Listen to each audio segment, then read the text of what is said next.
Hey guys, before we start the video, just want to let you know that this turned out a whole lot longer than I thought it would. So if you want a specific topic, just go down to the description and hit one of the timestamps.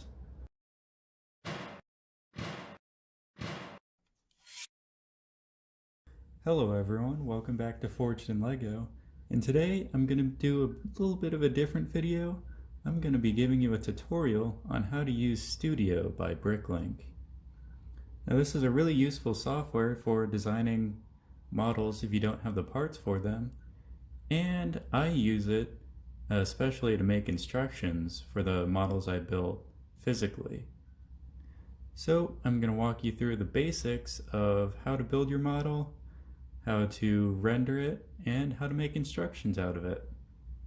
So in order to get started, we're going to click Create New right here, and it's going to pop open this little base right here.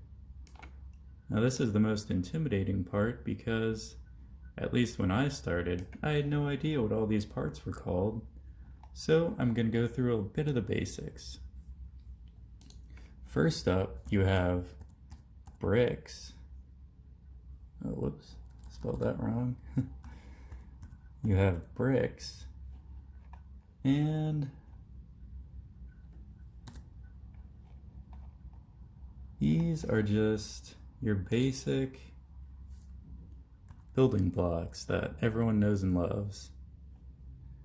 And in order to get the size you need, you just put in the size. So if I want a 2x4, I click 2x4 and 2x4 brick.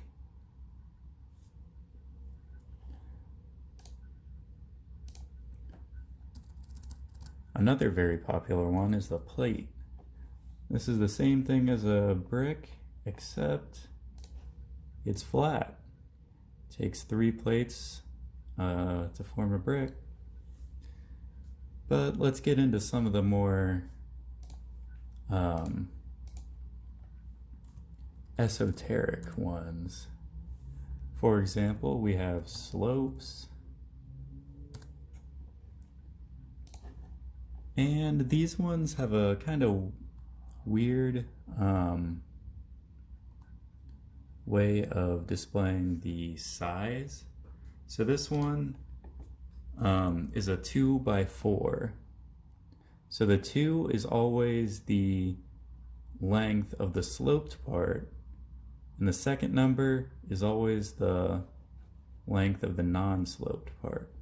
So for example, this is a 2x4, but this is a 4x2. You can see they're the same size top down, but they're completely different pieces. So that's just something to look out for.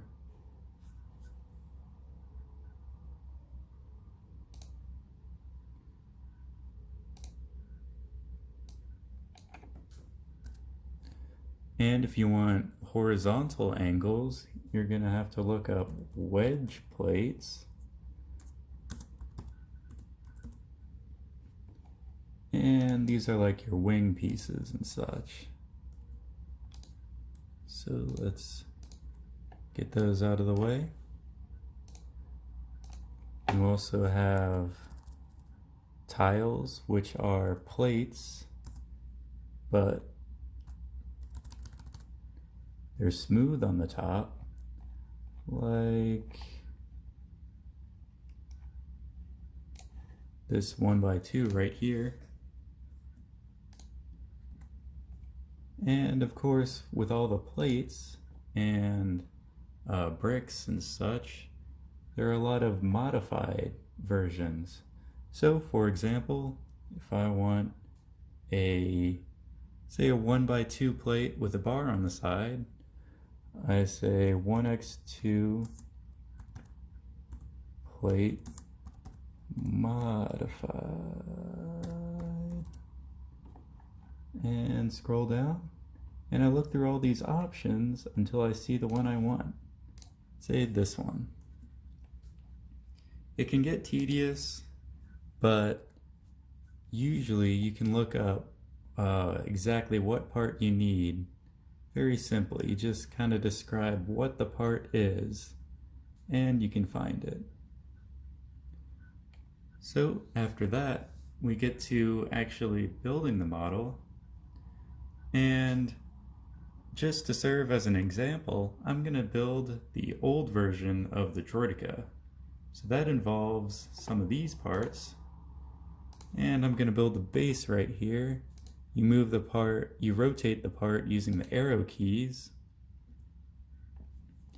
And that's the base. Now let's find, I need a 2x2 round brick right here.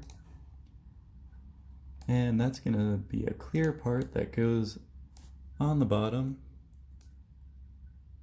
right there. And now we need the legs.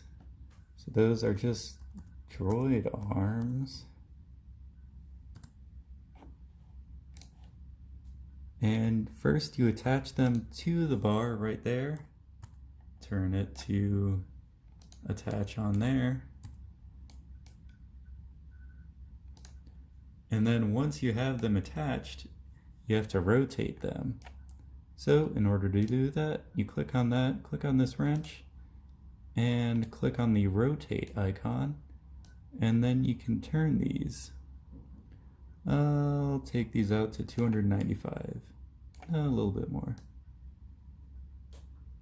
290 degrees.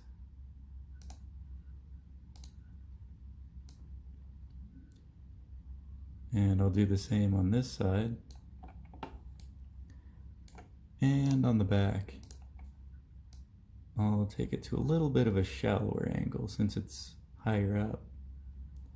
And if you want to get higher precision with your angles, move the mouse out and you can get it to the decimal degrees. So let's put it at 300 right there. And we can move on to a different part of the model. We need a 1x2 jumper. That is the plate with a stud in the middle as opposed to two on the side. And you can also find this just by looking at a modified plate.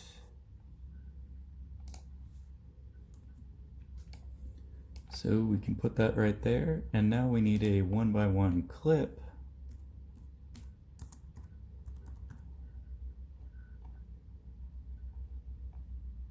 Which we can find right here.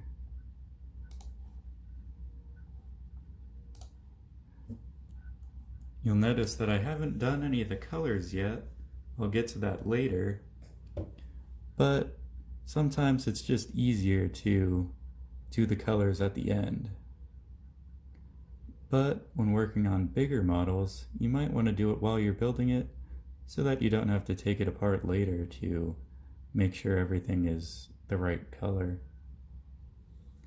And right here, I'm going to introduce you to submodels, which are really important, especially for larger models, so you can get a section out that you can work on easily, and then you can put it back in, even if a lot of the parts are covered up. So for this part, I'm going to Control-C, Control-V to get that part, Control-V again. Put it right there, and search up this next to plate.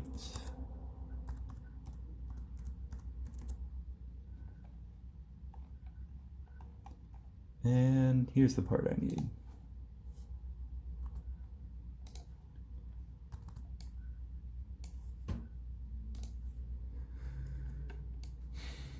And we're going to take some droid arms. Sometimes it can take a little bit of finagling to get it in the right spot.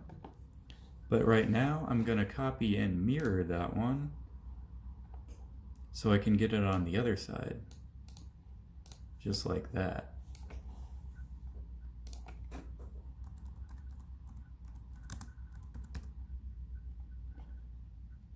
So let's see if we can find the gun part. And here it is. Gotta rotate this around.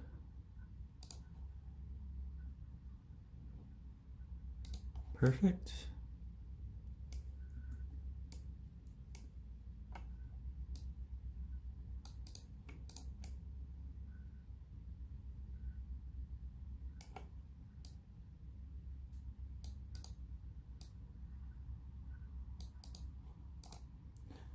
And now we just need binoculars. There they are. And we can just flip these around and attach them onto here.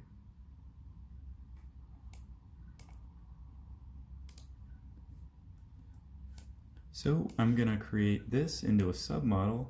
So in order to do that, I'm gonna highlight all these parts. Say you accidentally highlight a bit too many, and say you get that too. In order to not have this in your submodel, you hold down Control and you click all the parts you don't want. Say you accidentally click one part, keep holding Control and you can select it again. And we're gonna create this into a submodel. And that's just going to make it a whole lot easier to attach onto the body. So if I just do that and then rotate it up, let's go, oh, looks like I grabbed the whole model there. And it looks like it's attached to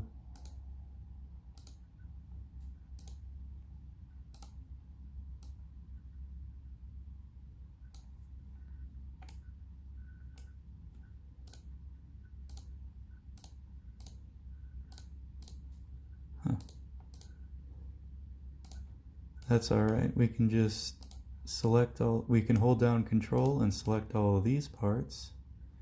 And now it should rotate just that part.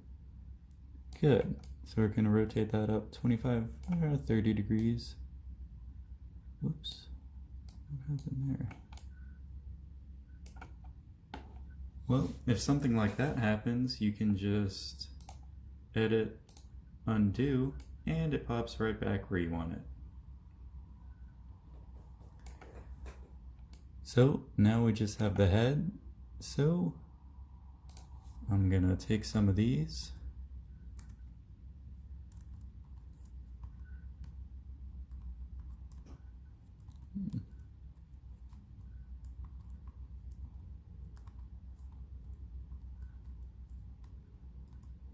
There we go, that's what I want. And to get that same angle, I'm gonna Control C and Control V.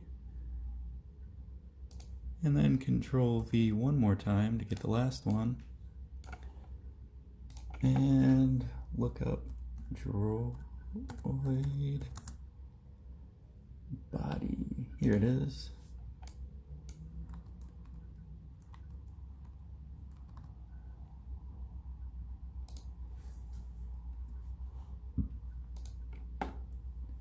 And we're almost done, so I just have to look up 1x1 modified plate. And here's the part I'm looking for. Go ahead and flip that upside down and slap it on there. Hit escape to clear whatever's in your hand. And now I just have to get some antenna. Now with the antenna, you can either get them as a full assembly or you can get them as the different parts. I'm going to get them as the different parts so I get more movement out of them. So I'm just going to put that right there and flip this upside down so it fits in right there. Hit escape. And now I'm going to turn this right there so that it's at the right angle. And I can move this lever right here and maybe put it at a couple degrees.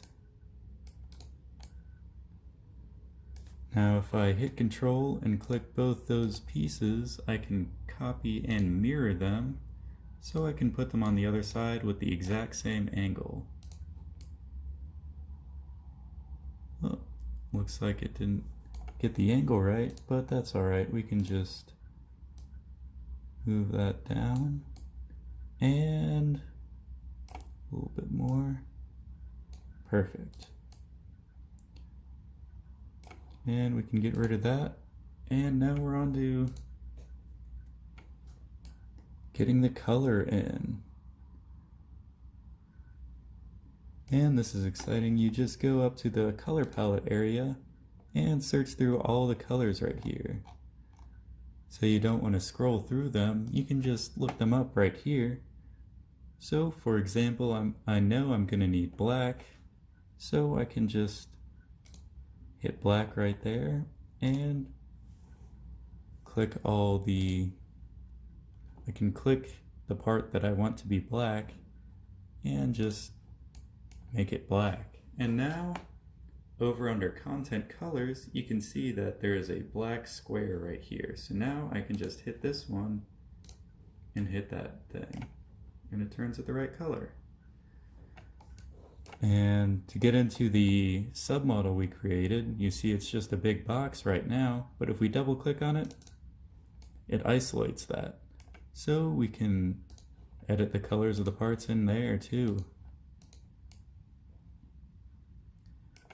And we also need brown. Now this is the old brown, it's not the reddish brown which the newer ones have. So I'm just going to click that, go look up brown, and change all these to the correct color. Perfect. I'm going to need some old gray for this. Looks like it's GRAY. That's just going to be the light gray. The light gray is the older color. The light bluish gray is the newer color.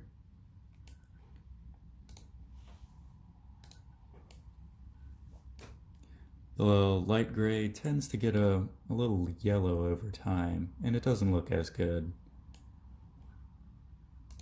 This one is dark, I mean not dark, it's dark gray.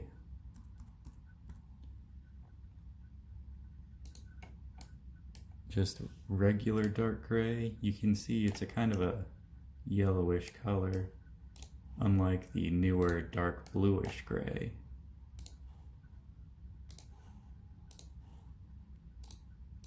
And once we're done with our submodel, we can double click outside of it, and we get back to the rest of the model where we can finish up the colors. So I can just start going through. And let's see, I think I can color multiple parts. I can. So if you hit Control and click multiple pieces so that they're all selected, you can change the color of all of them at the same time. Just like that. And we just got a couple more parts. These are dark gray. This is light gray. These are also light gray. And finally, we just have the base, which is a transparent clear. So we can look up the transparent colors and just hit trans clear. And there we go. We have our finished model all built up. It's all in the right colors. It's looking very nice. And if you hit model and model info, you can see the the price of each of the parts.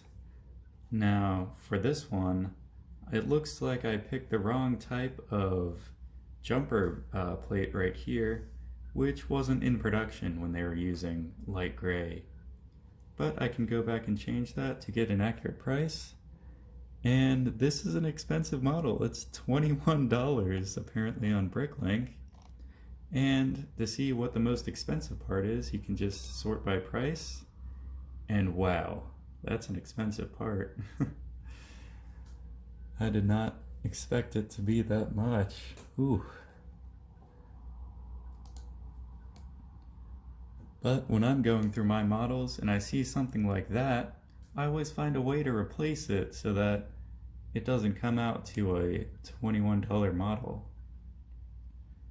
So now that you have the finished model, we can make some instructions. So we can just hit the instruction maker right here. We have to save our model first. So hit File, Save, and it'll pop up with your files and such. So I'm just gonna call this droid, save, and can go on to instructions.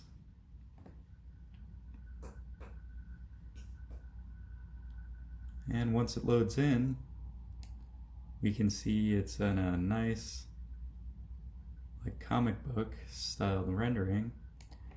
And I was a little confused on how to do instructions when I first started, so I'll walk you through exactly how to do it, or at least how I do it.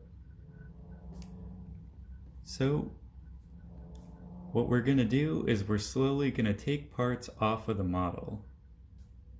Starting out, we're going to take the antenna off the front, so we can click that, hold Control, and click the other one, and move these to the step after. So now you see these are gone and they're put on in this step. Next we can get the antenna bases, move them to the step after, and finally get this part, and again move it to the step after.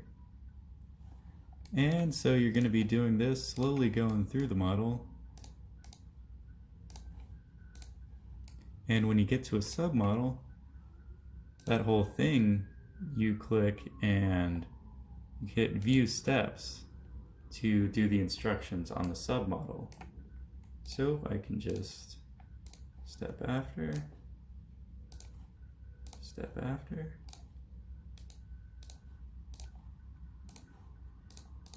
do that until it's down to just these two pieces. Then I can hit Return to Parent and move this entire submodel to the step after to get it into the instructions. And now we can finally just get these out of here until we're down to just one part. And now that we have all the steps finished, we can go on to the page design. Now this is pretty time consuming, especially for larger models, but you just got to go through and make sure you can see exactly what's going on each step. Like for this, it looks pretty good, but oftentimes on larger models, the box with the parts in it gets so big that it covers up some of the model, and you have to edit that to shrink it down so you can see the whole model and everything that's being added to it. But it looks like this one is good. And right about here, we're going to want to flip the model around. So we click this, change step view. Oh, that looks good right there. We can flip it around so it's facing a more easy to look at angle, so you can see that part a little bit more clearly. And finally, you add the last two parts and you hit export. I usually export mine in a PDF file in 1x size. So we can export that.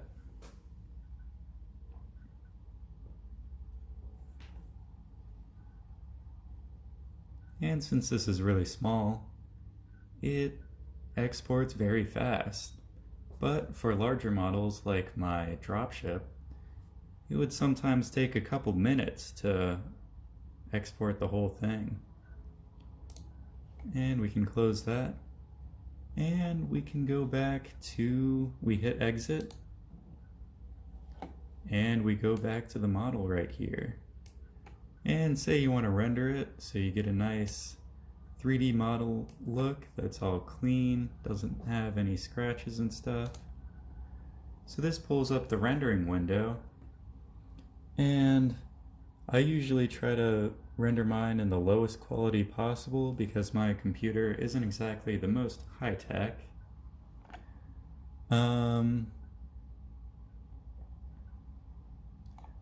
Background, you can choose a different color, so you hit that and say I want it in this lighter color. Hit OK, and that looks good. I can move around the model in the rendering window, and this is the view that the image is going to spit out. So say I want it to render like that, and you can edit you can fine tune all the angles and such as putting it in a orthographic view.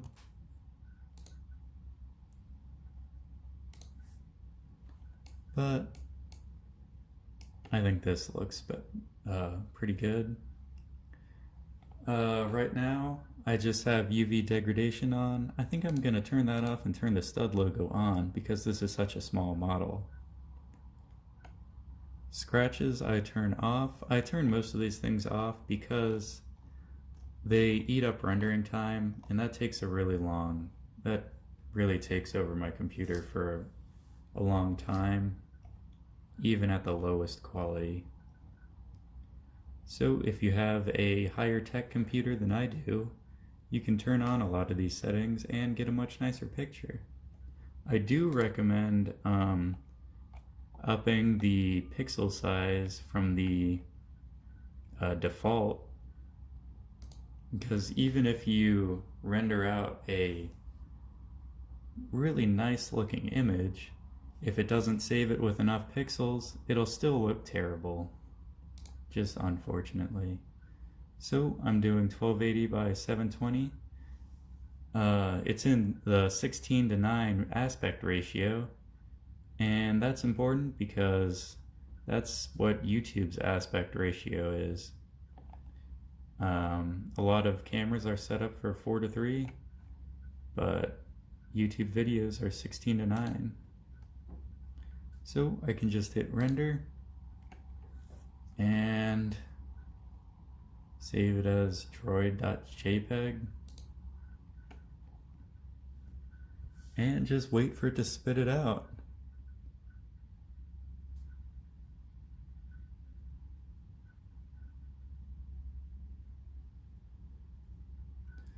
Let's see. This is going to take an estimated 9 minutes to do the whole thing. The dropship usually took around 30 minutes, so it really takes a long time to render these photos. But if you have a better computer, you can do it a lot faster. And with the magic of editing, bang, we're done. We have the rendered image, and it looks very nice. It's got the nice light effects on these curves right here, which is really hard for a computer to do. So that's just about it. That's all I really use Studio for. And if you want to see more videos like this, let me know. And a huge thank you to everyone who's made it this far in the video. I really need watch time, and that just helps out the channel a ton. So, thank you. And I'll see you next time.